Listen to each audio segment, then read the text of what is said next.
We would like to send out a special thanks to HelloFresh.com for supporting The Trail Went Cold. And we would like to thank you, the listeners, by giving you the chance to receive $30 off your first week of deliveries when you go to HelloFresh.com and use the offer code COLD30. That's COLD30. Enjoy the show. July 1st, 1974. Beirut, Lebanon. Bashir Kouchacji is kidnapped by an unidentified group of men who spend the next 5 days interrogating and torturing him for reasons he doesn't understand. 9 years later, after Bashir has moved to Washington, D.C. and become a successful restaurateur, he finds himself being tormented by a non-stop series of threatening phone calls from a mysterious figure known only as l'enfant. The calls continue relentlessly for an entire decade and test Bashir's sanity. But even after they come to an end, the identity of the caller and the reasons for Bashir's abduction in Beirut remain unknown. After that, the trail went cold.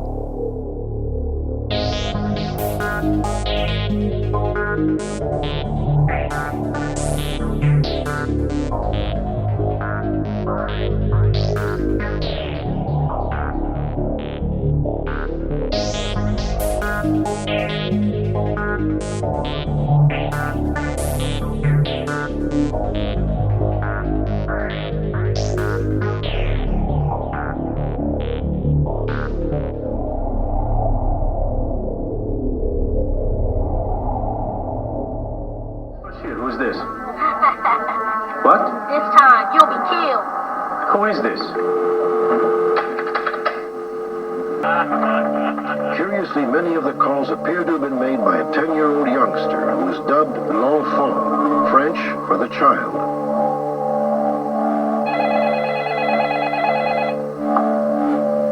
The calls continued, becoming more sinister, more menacing.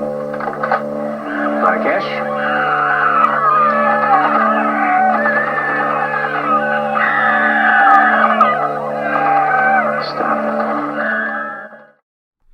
Hello everyone, and welcome to the latest episode of The Trail Went Cold. I'm your host Robin Warder, and I can safely say that today's case is unlike any other we've ever featured on this podcast. There is no unsolved murder or disappearance in this episode, as instead we'll be covering one of the most bizarre, unexplained harassment campaigns you'll ever come across. It involves a man named Bashir Kouchacji, who for an entire decade was tormented by thousands of bizarre phone calls. The culprit? An anonymous figure or group of figures known as l'enfant, which is French for the child. As you can probably surmise from those sound clips you just heard, this case was originally featured on Unsolved Mysteries in February of 1993 and remains one of their more unusual stories. Season 5 of the show was recently uploaded to Amazon Prime, but this segment was conspicuously absent, so once again, The Trail Went Cold has decided to take the reins. I've been wanting to do an episode about this one for a while because it pretty much defies rational explanation. As you probably know, one of the drawbacks of the invention of the internet is that it makes it very easy for people to stage an anonymous harassment campaign against someone without even leaving their own homes. That's why I'm always perturbed by stories like this, which involve an individual, or multiple individuals, harassing and tormenting a victim non-stop for several straight years. In the pre-internet age, something like this required a ton of time and effort, and is particularly terrifying when you don't even know the perpetrator's motivation. What could Bashir Kouchacji have done to compel someone to phone him several times per day, every day, from different locations, for a decade? In addition, there's also an odd story within a story here involving an unexplained abduction, which may or may not be connected to l'enfant. As I wrote in my Crack.com article, The 6 Creepiest Unexplained Phone Calls, it was another strange event in the rabbit hole of weirdness that is Kouchatsi's life. But before we get started, just a brief reminder that The Trail Went Cold is a weekly podcast which alternates between our regular full-length episodes and shorter minisodes. We deliver either a new full-length episode or a new minisode every Wednesday. We're currently available for download on several platforms, including iTunes, Stitcher, and Google Play Music. So if you like this podcast, be sure to subscribe to it and please leave us a rating or a review because that will help us garner more exposure. The Trail Went Cold also has its own PayPal account and a donate button on our website. If there's anyone out there who wants to make a donation, we would greatly appreciate it, and we'll be sure to give you a shout out on a future episode. So with all that out of the way, it is now time to venture down the rabbit hole of weirdness known as l'enfant.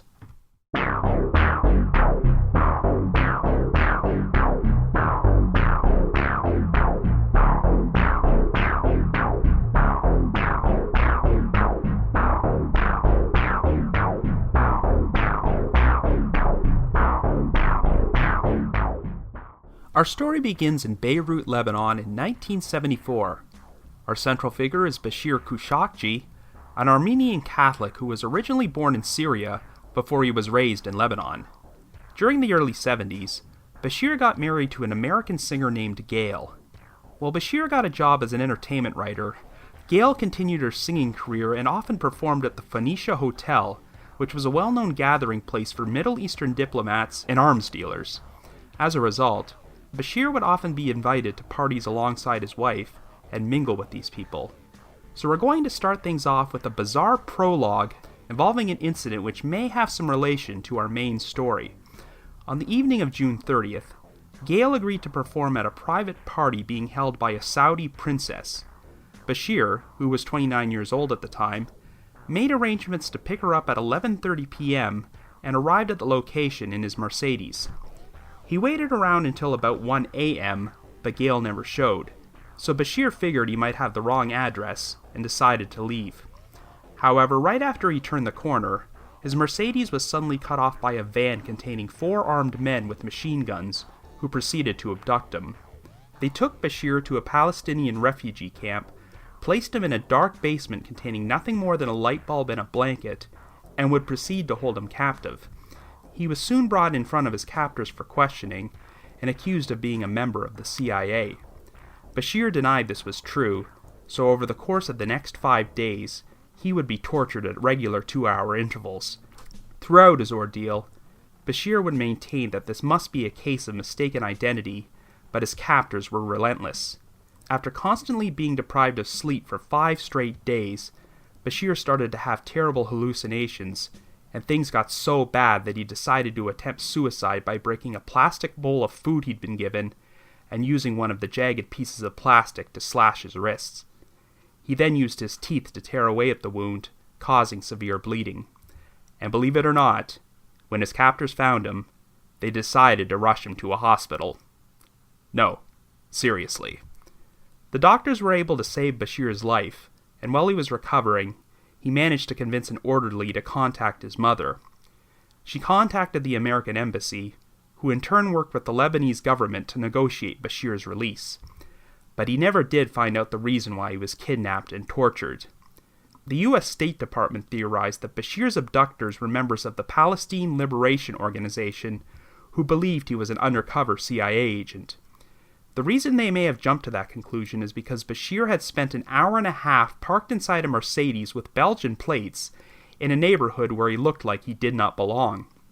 His abductors may have noticed him and become suspicious, which led to his kidnapping. Whatever the truth, the ordeal seemed to take a serious toll on Bashir, and once word of the incident got out, he felt like he was living under a cloud of constant suspicion, and that people believed he was a secret agent working for the CIA or the Israeli secret police. So only 2 months after his capture, Bashir decided to move to Los Angeles, and he eventually became an American citizen. However, his relationship with Gail was never the same, and the couple would divorce. Whenever Bashir asked Gail about her whereabouts on the night he was kidnapped, he claimed she always provided vague answers. Bashir wound up becoming the manager of the Dar Maghrib restaurant, a successful establishment on Hollywood's Sunset Strip, which specialized in Moroccan food. This place apparently became very popular with celebrities, as the Unsolved Mysteries segment actually showed pictures of Bashir posing alongside such stars as Clint Eastwood and Elton John. Bashir and his sister would capitalize on this success by opening their own Moroccan-themed establishment in Philadelphia called the Marrakesh Restaurant, and they soon decided to open another one in Washington, D.C. However, this particular restaurant would signal the start of a non-stop campaign of torment, for Bashir. Starting in 1983, Bashir started receiving a ton of strange phone calls at the Marrakesh restaurant in Washington. In fact, they began before the restaurant even opened. A phone was installed in the Marrakesh while it was under construction, and Bashir started receiving quite a few calls on it when there would be no one on the line. When Bashir installed an answering machine on the phone, it started receiving messages containing weird sounds and laughter. After the restaurant opened, the calls continued. They'd start off with the caller remaining silent and breathing on the line before abruptly hanging up. Then whoever answered the phone would hear stuff like people laughing and screaming, along with random sounds such as machine gun fire. Things began to escalate, and the calls to Bashir became more disturbing and would range from obscene to life-threatening. Even when Bashir himself didn't answer the phone, the caller would start harassing and threatening the employees who did answer, which, needless to say, caused a pretty high turnover rate at the restaurant. At one point, Bashir's pregnant spouse took one of the calls and had her life threatened. The caller started mentioning the names of Bashir's friends and acquaintances to suggest he had intimate knowledge of his personal life. Some days, the calls would start immediately the moment Bashir walked into his restaurant, which seemed to indicate someone was watching him. It got to the point where the threatening calls started occurring 15 to 20 times per day, every day. Perhaps the weirdest aspect of this whole thing is that the voice of a young child, both male and female, could often be heard on the line during the calls. No one had any idea who was responsible for all this, but because of the preponderance of children's voices during these calls, the caller eventually earned the nickname L'Enfant. On one occasion, Bashir traveled to the Marrakesh restaurant in Philadelphia, which was being managed by his sister, and L'Enfant started phoning him there. The harassment began to move beyond phone calls. One day, Bashir discovered that some stars of David had been carved into his Mercedes. In May of 1986, Bashir was driving his Jeep when it started overheating and smoke emerged from beneath the hood.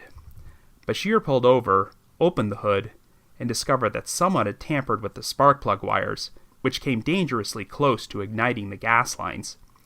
This compelled Bashir to go to the FBI, and he requested they launch an investigation into the threats on his life. So the FBI placed a tap on the phone at the Marrakesh restaurant, and over one 18-month period, they would record over 3,000 threatening calls from L'Enfant. However, there didn't seem to be any distinct pattern to them. They all originated from payphones in the D.C. metro area, which included Washington, Maryland, and Virginia, but they can never be officially traced to a specific person. The most disturbing implication is that the calls often occurred with such frequency that multiple people had to be involved. Calls would be made from different payphones at different locations within less than a minute of each other, so it would have been impossible for only one person to have made them. As a specific example, L'Enfant made a total of 16 calls on July 14, 1987. It all started when two separate calls came in within seconds of each other at 9:53 a.m., and then two more calls came in at 9:54, and they did not all originate from the same location. After that, the next calls came in at 11:23 and 11:24 a.m., and they kept returning at various intervals throughout the day. Two separate calls came in at 4:12 p.m., followed by another at 4:13, and another at 4:16. The last of the 16 calls would come in at 9:25 p.m. This was pretty much your typical day at the Marrakesh restaurant during this time period, and you could never predict when the calls would come in and at what frequency. Needless to say, the whole ordeal took an immense toll on Bashir's mental health. He became extremely paranoid and angry most of the time, which led to him breaking up with his spouse. Things got so bad that Bashir decided to voluntarily check himself into the psychiatric ward of Sibley Memorial Hospital in 1987. Not only was this an opportunity for him to seek therapy, but his primary motivation for this was so he could isolate himself from the harassment. Prior to his stay in Sibley, Bashir estimated that he had received a total of over 7,000 calls from L'Enfant over a 4-year period. He pretty much considered the hospital to be his only safe haven. Well, guess what?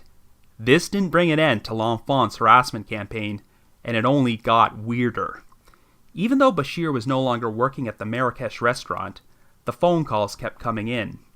In Bashir's absence, the restaurant would be managed by a man named Raj Tooley, and sure enough, he started receiving calls from L'Enfant, who proceeded to harass him and threaten his life. Much like with Bashir, the caller would share details about Raj's schedule and personal life to suggest he was being watched. Only 3 weeks after Raj started managing the restaurant, things got really serious for him. One day, Raj's young son Richard was walking home from school when he was suddenly jumped by 2 unidentified men who proceeded to beat him up very badly. Shortly thereafter, Raj received a call from L'Enfant, who confirmed that they were responsible for the attack on his son. The very next day, Richard returned home and discovered that the words "Richard will die" had been spray painted on the front door. Anyway, at the time the Unsolved Mystery segment aired in 1993, Bashir was still checked into Sibley Memorial Hospital and had been living there on and off for the past 6 years. He would often get discharged, but after living in the outside world again for a couple weeks, he'd start getting very paranoid and edgy and decide to return to the hospital. At one point, Bashir received a workers' compensation judgment from his insurer totaling $436,000. His claim was that since his job required him to constantly answer the phone and be bombarded by non-stop harassment, it was the direct cause of his illness. But believe it or not, Bashir would still receive calls from L'Enfant at the hospital, though it sounds like the staff would take them, and Bashir never had to answer the phone himself. They came with much less frequency, but he'd still receive an average of 7 calls per week. And incidentally, one of the most unintentionally funny moments in the history of Unsolved Mysteries occurs during a reenactment when the actor portraying Bashir asks a nurse for his phone messages, and she casually says, "The first 2 calls were from L'Enfant." Yeah, considering that's the reason Bashir is being treated to begin with, that's probably not the best approach. After tapping thousands of phone calls from L'Enfant, and not turning up any leads about who was responsible, the FBI decided to close the investigation because there was really nothing more they could do. I can't pinpoint the exact moment when the phone calls and the harassment finally came to an end, but it sounds like they finally subsided sometime during the 90s, possibly because the case got exposure on national television. Bashir eventually did check out of the hospital for good and went back to running the Marrakesh restaurant. But there's another bizarre postscript to this story I have to mention. Several years ago, back when Unsolved Mysteries clips were still allowed to be posted on YouTube, I watched this segment on there. At the end, a text update appeared on screen which stated that Bashir had just made the whole thing up. My heart stopped for a brief second until I read the words, "Don't believe everything you see on Unsolved Mysteries," and I realized this text update was not actually part of the show. The update was done pretty convincingly. It was put together with Unsolved Mysteries' graphics and music, but I somehow doubt that Unsolved Mysteries would write, "Don't believe everything you see on Unsolved Mysteries." So obviously, this update was put together by whoever posted the clip, and they seemed to have their own agenda. Did this mean L'Enfant had finally discovered YouTube? Well, actually, that might explain a lot about their comment section. But whatever the case, it appears that the true identity of L'Enfant and their motive for terrorizing Bashir Kouchacji remains unknown. So I guess you could say, the trail went cold. Before we continue, we would like to send out another special thanks to HelloFresh.com for supporting our podcast. As someone who balances this podcast with a regular full-time job, I don't want to spend too much of my spare time on tasks like shopping and cooking, so I'm very grateful for the convenience of HelloFresh. HelloFresh is the meal kit delivery service that makes cooking more fun, so you can focus on the whole experience, not just the final plate. Each week, HelloFresh creates new delicious recipes with step-by-step instructions. Each recipe is designed to take around 30 minutes to make in your kitchen. The recipes are set up so that anyone can make a delicious and nutritious home-cooked meal in 30 minutes, whether you cook for yourself or are not so comfortable making home-cooked meals. HelloFresh sources the freshest ingredients, measured to the exact quantities needed, so there's no food waste. Everything is delivered to your doorstep in a recyclable, insulated box. Well, HelloFresh is also now offering light spring meals and has introduced breakfast options. It's a value of less than $10 per meal. I am pleased to say that I have teamed with HelloFresh, and they are now offering everyone in our audience $30 off your first week of deliveries when you go to HelloFresh.com and use the offer code COLD30. That's COLD30. For weeks now, I have been enjoying shipments of meals from HelloFresh. Just recently, in only 30 minutes, I was able to prepare a helping of double-smoked bacon fusilli, complete with zucchini and covered in toasted garlic. It was a delicious, convenient meal to eat on a night where I was busy working on this very podcast episode. And I think it's also the type of meal you would enjoy eating while listening to podcast episodes such as this. So once again, be sure to visit HelloFresh.com and use the code COLD30 to get $30 off your first week of deliveries. That's COLD30. Thank you, and enjoy the rest of the show.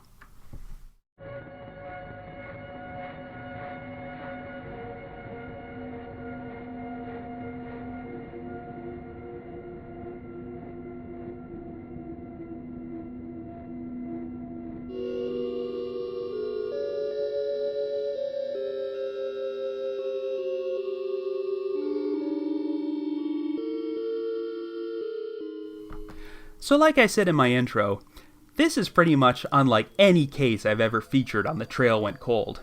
The closest comparison is probably my episode on the Cindy James case, where it was undetermined whether the victim was stalked and harassed for several years before she was murdered, or if she just fabricated the whole ordeal herself before committing suicide. But in this particular case, we know the harassment actually happened. The FBI got involved for 18 months and documented over 3,000 harassing phone calls to the Marrakesh restaurant. In fact, the cover photo for this very episode is taken from an actual FBI record of the calls.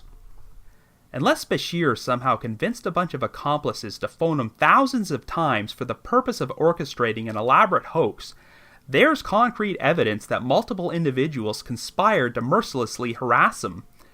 I seriously doubt that Bashir could have fabricated the whole thing himself, so the obvious question is, what did this guy do to cause someone to hate him so much? Well, here's the thing. Bashir Kouchacji has become quite a controversial figure.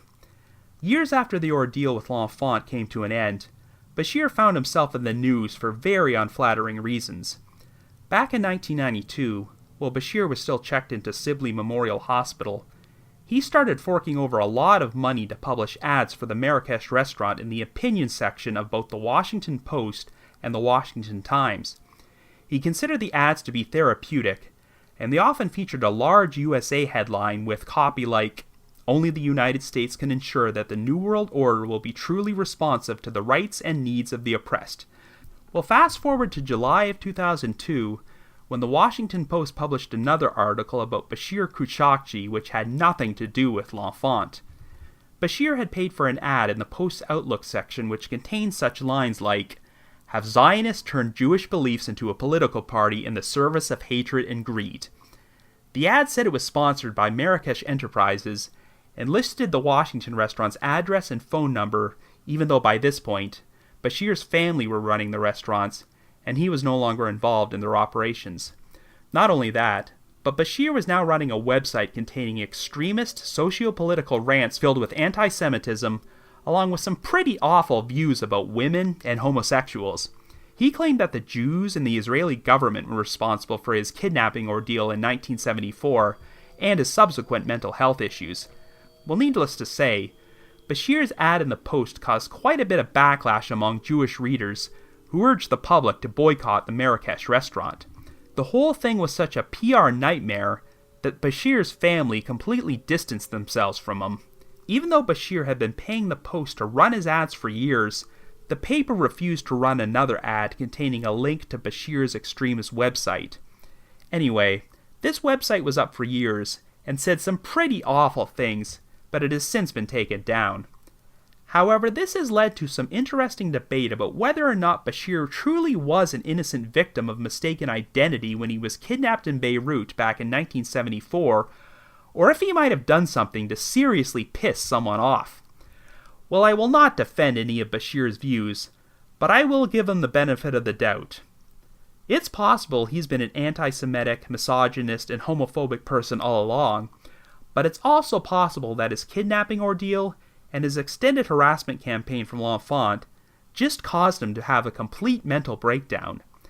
The end result is that Bashir turned into a paranoid, hateful man, and spreading his extremist views is his way of dealing with the situation. When he first came to America, the guy was a pretty successful restaurateur for years, and I don't know of any serious issues with him until L'Enfant started harassing him in 1983. In order to try and make sense of this whole thing, let's go back and look at Bashir's kidnapping in 1974. Admittedly, when I first watched the Unsolved Mystery segment, the whole description of the abduction incident was so bizarre that I began to question if it actually happened, but there's obviously a record of it. While Bashir was in the hospital, his mother contacted the American embassy, they involved the Lebanese government, and there is official State Department documentation about the whole ordeal. If the whole thing was a hoax, it seems pretty extreme to me that Bashir would slash his own wrists and nearly wind up bleeding to death. But I suppose we really only have Bashir's word about the actual events which took place during the 5 days he was in captivity. I do think something did happen to Bashir, but there are parts of his story which don't hold up. I can certainly believe that he could have been abducted and tortured because he was a victim of mistaken identity, but it seems pretty odd to me that his captors would decide to take him to a hospital after he attempted suicide. You'd think that if something like that happened, they just wanted to cover their tracks and dispose of his body. How did these events even unfold anyway? Did Bashir's kidnappers just drop him off at the hospital's entrance and speed away? And how exactly did the US and the Lebanese government obtain his release? Were these kidnappers just hanging around the hospital and waiting to abduct Bashir again once he made a full recovery? Bashir paints himself as a totally innocent victim who was abducted by the Palestine Liberation Organization because he happened to be hanging around the wrong neighborhood at 1 a.m. and was mistaken for a CIA agent, and that explanation is not completely implausible. However, if Bashir was actually kidnapped because of something he was into which he does not want to talk about, I would not be the least bit surprised. The real wild card in this part of the story is Bashir's wife Gail, who was nowhere to be found when Bashir arrived to pick her up that night, and apparently would not provide a straightforward explanation about her whereabouts. The couple divorced shortly thereafter, and when Bashir was interviewed for a Los Angeles Times article in 1992, he refused to say her name, and claimed he had no idea where she was by that point. I guess it's easy to infer that Gail might have been involved in her husband's kidnapping, but given that she was an American citizen, and I don't know if she had any affiliation with the Palestine Liberation Organization or any other extreme groups, I'm not sure what her motive would have been. Since Bashir's pregnant spouse was threatened during L'Enfant's harassment campaign during the 1980s, you could also infer that Gail was involved in that too, but again, we don't have enough information about her to jump to any conclusions. But remember, Gail often sang at parties for Middle Eastern diplomats and arms dealers, and through his association with her, Bashir got to meet some of them. So he easily could have crossed paths with the wrong person and seen or heard something he wasn't supposed to, maybe without even realizing it, which is why someone felt compelled to kidnap Bashir and torture him for information. Now, if L'Enfant was actually connected to Bashir's kidnapping in 1974, you might be wondering why they would wait 9 years before they started going after him again. Well, a theory about this was presented on Unsolved Mysteries. It's possible that some of the people involved in Bashir's abduction went on to become international diplomats and eventually settled in Washington. When they discovered that the same man they kidnapped years earlier was now running a successful restaurant in Washington, which was popular among Middle Eastern clientele, they became worried he could potentially recognize their faces and identify them. So they decided to orchestrate an harassment campaign against Bashir in order to drive him away. In other words, they were trying to gaslight him.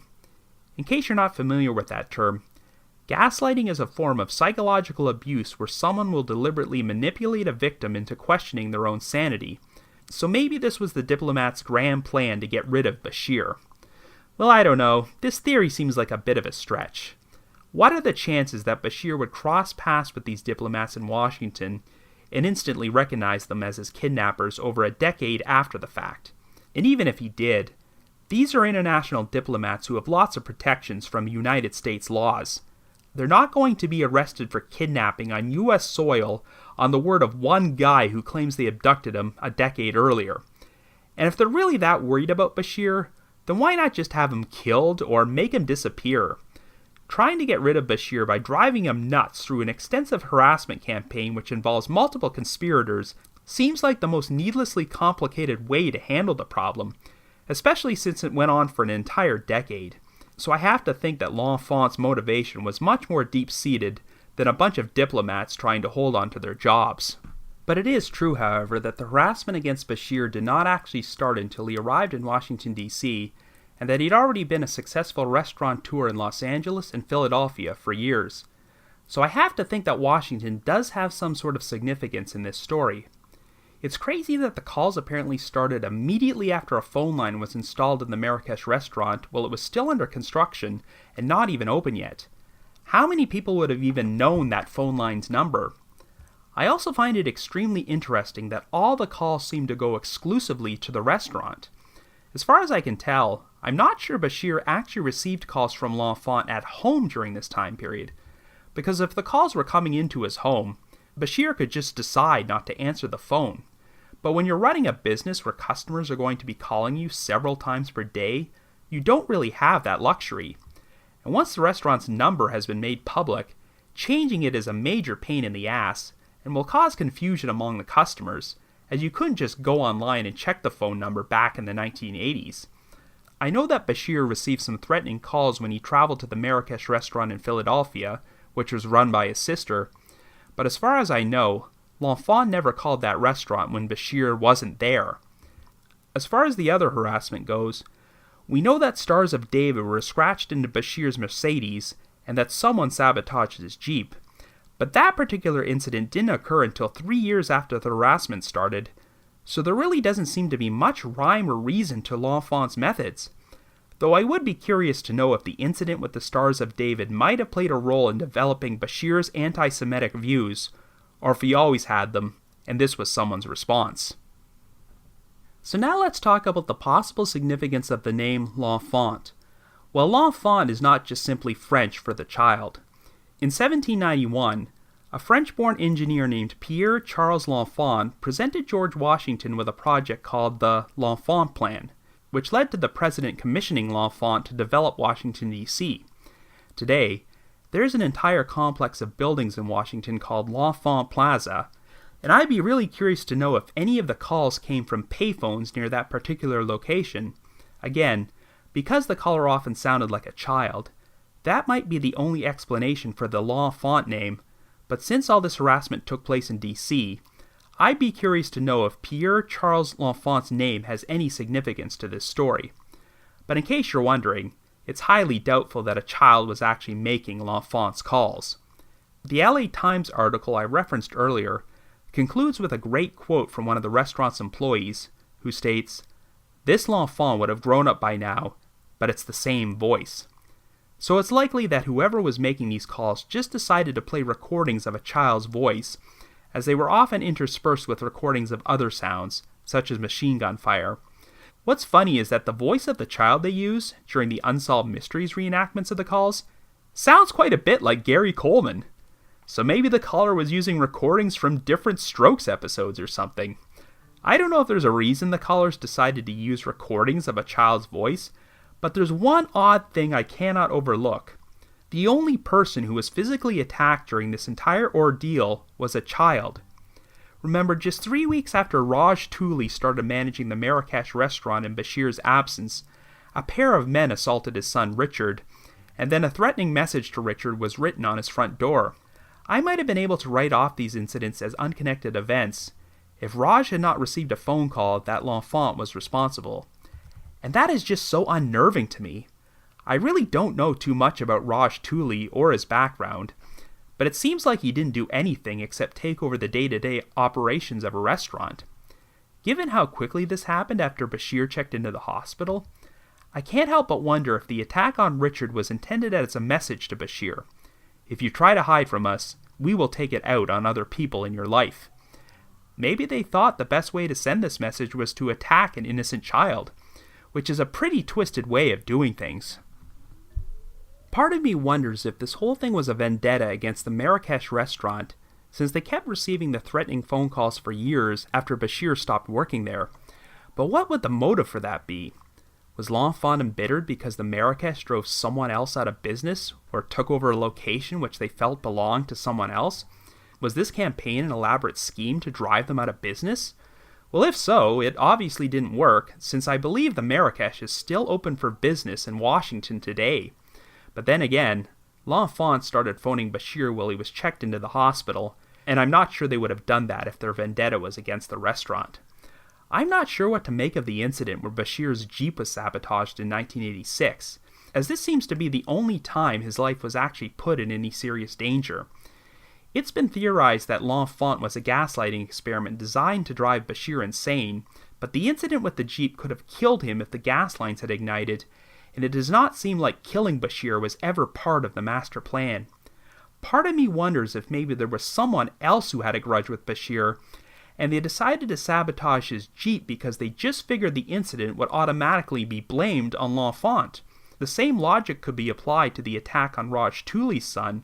If someone else had a vendetta against Raj, they knew they could easily pass the blame onto L'Enfant, and everybody would believe it. I really don't know. The whole thing just defies logical explanation. I saw the documented record of 16 calls from L'Enfant on July 14, 1987, and it's incredible to think that this was practically a daily occurrence for years. And the fact that multiple phone calls took place from multiple locations within a minute of each other, that's concrete proof that multiple people were involved in this, and they had the patience and wherewithal to keep it up for a decade without getting caught. I know that all of these calls took place from payphones, but it's amazing to me that after listening in on over 3,000 calls, the FBI was unable to catch someone in the act at least once. I guess I can't completely rule out the idea that Bashir enlisted some accomplices to make all these calls for the purposes of orchestrating a hoax, but that seems like an awful lot of work for no real payoff. If the whole thing had lasted for a much shorter amount of time, I might be able to write this off as being an elaborate prank by a bunch of trolls, but I doubt they would have bothered to keep it going for 10 straight years. I think there is definitely some truth to the theory that certain people wanted to gaslight Bashir, and considering that his personal and professional life was seriously derailed for years while he checked himself into a hospital, they did succeed in a way. They didn't completely break him, but I do have to wonder if L'Enfant has taken some twisted pleasure in the fact that Bashir did eventually do serious long-term damage to his reputation by publicly spouting off his hateful views, and all of that may have been a direct result of what they did to him. I couldn't even begin to theorize how this entire ordeal started, but I have to think that Bashir did know more than he was telling, and might have had some sort of idea who L'Enfant was. Whether they were connected to Bashir's kidnapping in Beirut, or something else in his life, Bashir's erratic extremist behavior within the past 2 decades makes me suspect he might have some secrets which could shed some light on this entire story. So this is one episode where I'm not going to end with my usual spiel about contacting the proper authorities. Whatever crimes were committed in this story, the statutes of limitations for them would be long expired by now, so even if you know the identity of L'Enfant, revealing it now is not going to change anything. But this is such an utterly bizarre mystery that I definitely felt it was worth devoting an entire podcast to it, since there is so much fascinating material to analyze. Out of all the victims and all the stories I've covered, Bashir Kouchacji is definitely one of the most polarizing. He has spent the past several years publicly spouting some pretty vile stuff, so you might not think of him as the most sympathetic figure.